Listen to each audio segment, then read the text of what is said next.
Live मध्ये आपले स्वागत आहे। आपण आज श्री क्षेत्र आळंदी या गावामध्ये आहोत। या ठिकाणी काही दिवसावर जे की श्री संत ज्ञानेश्वर महाराज पालखी सोहळा निघणार आहे आणि सध्या जय्यत तयारी चालू आहे। त्या अनुषंगाने आपण या ठिकाणी ज्ञानेश्वर महाराज पालखी जी सोहळा आहे, रथ आहे, या रथासाठी जी बैलजोडी निवड करण्यात आलेली आहे ते आपण त्यांच्याशी संवाद साधणार आहोत। बैलजोडी ज्यांची निवड केली असे ते कुटुंब या ठिकाणी आहे, त्यांच्याशी आपण संवाद साधणार आहोत। आपण या ठिकाणी रामकृष्ण आहे, या ठिकाणी बैलजोडी ज्यांची आहे ते आहेत। आपण काय नाव म्हणा?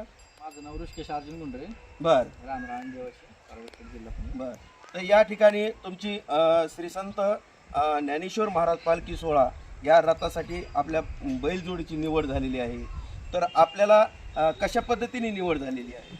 खऱ्या अर्थाने निवड करताना 16 ते 17 अर्ज आले होते मंदिरामध्ये। त्याच्यामध्ये आपलं निवड झाली।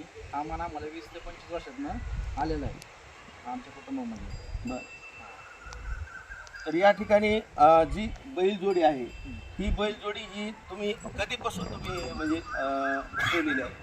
खरं तर आम्ही अर्ज भरायच्या आधीपासून म्हणजे जानेवारी महिन्यापासून बैल बघत होतो। बर, आणि बैल बघत असताना आम्हाला वाटलं नव्हतं की आमचं हे होईल, मान भेटेल, आम्हाला काय भेटेल, सेवा भेटेल, पण आम्ही आधीपासूनच बैलांच्या तयारीमध्ये होतो आणि देवाने यावेळेस आम्हाला संधी दिलेली आहे। बरोबर आहे। यावर्षी ज्ञानेश्वर माऊली महाराज जी रथ आहे